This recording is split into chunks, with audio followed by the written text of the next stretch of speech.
Hi, thank you for sharing the story of your upbringing. I haven't lived in the places that you've lived, but I know that today we're standing on Arapaho and Ute indigenous land, right. And that unresolved conflict is a reason why you see so many white faces here today. Yeah. At the end, you said that people deserve to be able to push towards their own liberation. And I'm wondering if you can give a concrete example of how a group can do that towards emancipation without invoking, as you say, victimization. Thank you for that question.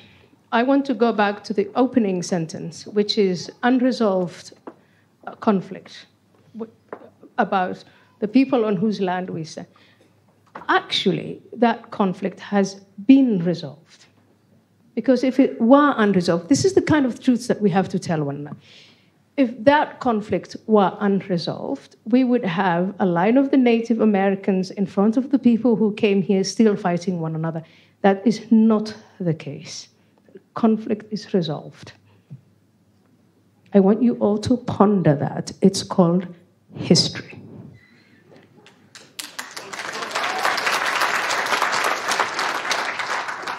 And it should be taught as such. And the history that is being taught, let's abolish Columbus Day and make it a Native American, it's bullshit. I'm so sorry to say this to you, but history is not about emotions. It really is not.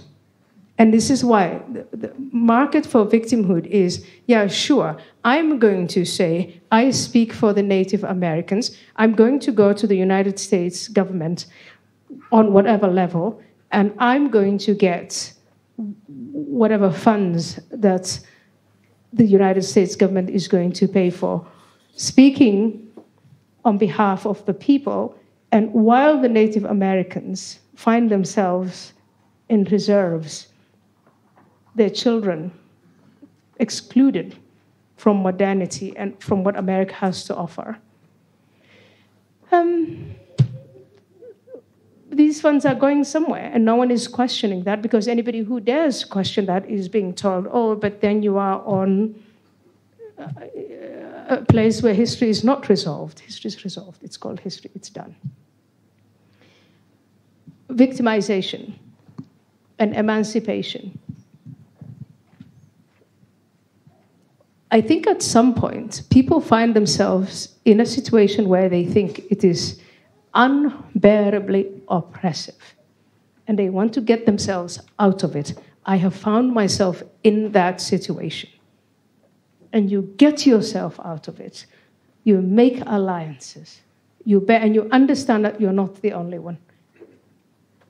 And you get yourself out of it not by wallowing in it, not by being resentful, not by being vengeful, but by lifting yourself up out of it with the help. And I have said to you, you look at the story of slavery or civil rights in this country, or the Holocaust, or any other narrative of history, it hasn't been only that the people who were oppressed lifted themselves out, but they were also helped by the classes of people who came from the oppressor side. These are the stories that need to be told. And in the end, the story is not, let's go back to the time of the Native Americans. In the end, the story is, how can we make the best of it now? How can we help the children and the great-great-great-great-grandchildren of the Native Americans of today to make the best of what America has today? Not wallow in it. Thank you.